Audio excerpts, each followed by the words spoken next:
बहुत समय पहले की बात है। बोधगया के एक छोटे से गांव में एक युवक रहता था।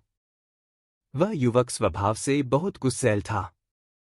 छोटी छोटी बातों पर भी वह बहुत गुस्सा हो जाता था और उसका यह गुस्सा उसके रिश्तों और जीवन में कई समस्याओं का कारण बन रहा था। वह समझ नहीं पा रहा था कि उसे गुस्सा क्यों आता है और इससे छुटकारा कैसे पाया जाए। एक दिन उसने सुना कि गौतम बुद्ध उसके गांव के पास आ रहे हैं और वहां प्रवचन देने वाले हैं। युवक ने सोचा कि यह उसके सवालों का उत्तर पाने का सही अवसर हो सकता है। वह गौतम बुद्ध के पास गया और विनम्रता से प्रणाम कर बोला, भगवान, मैं हमेशा गुस्से में रहता हूं। छोटी छोटी बातें भी मुझे बहुत क्रोधित कर देती हैं। कृपया मुझे बताएं कि मुझे गुस्सा क्यों आता है और इससे कैसे छुटकारा पाऊं। गौतम बुद्ध ने मुस्कुराते हुए उस युवक को देखा और बोले, प्रिय युवक, क्या तुम जानते हो कि गुस्सा तुम्हारे भीतर से आता है, न कि बाहर से? जब तुम्हारे मन की अपेक्षाएं पूरी नहीं होतीं, जब तुम्हारा अहंकार चोटिल होता है, तब गुस्सा पैदा होता है। युवक ने सोचते हुए कहा, लेकिन भगवान, यह गुस्सा मेरे मन पर इतनी जल्दी हावी हो जाता है कि मैं उसे रोक नहीं पाता। गौतम बुद्ध ने एक छोटे से पौधे की ओर इशारा करते हुए कहा, देखो, यह पौधा कितना कोमल है।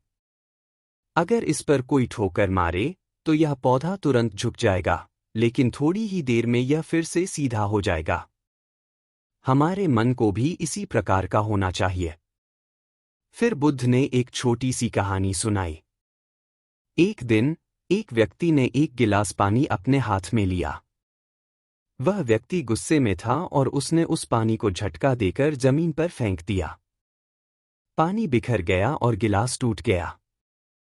बाद में जब उसका गुस्सा शांत हुआ तो उसने देखा कि पानी बर्बाद हो गया और गिलास भी टूट गया।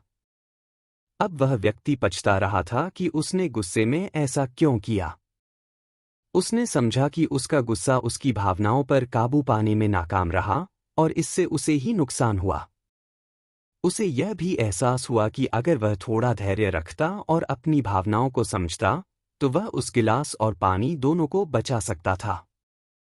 बुद्ध ने युवक की ओर देखते हुए कहा, युवक, जब तुम्हें गुस्सा आता है तो उसे अपने मन की शक्ति से पहचानने की कोशिश करो। यह समझो कि गुस्सा तुम्हारे भीतर ही है और इसे काबू में करने की ताकत भी तुम्हारे ही पास है। जैसे गिलास के पानी को सावधानी से संभाला जा सकता है, वैसे ही तुम अपने गुस्से को भी संभाल सकते हो।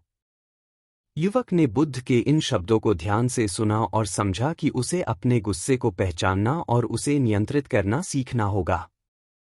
उसने बुद्ध से वादा किया कि वह गुस्सा आने पर पहले शांत रहने की कोशिश करेगा और अपनी भावनाओं को समझने का प्रयास करेगा। गौतम बुद्ध ने उसे आशीर्वाद दिया और कहा, याद रखना, गुस्सा तुम्हारे मन का ही एक हिस्सा है और जैसे तुम अपनी सोच को बदल सकते हो, वैसे ही तुम अपने गुस्से को भी नियंत्रित कर सकते हो। यह एक अभ्यास है और इसे धीरे धीरे सीखना होगा।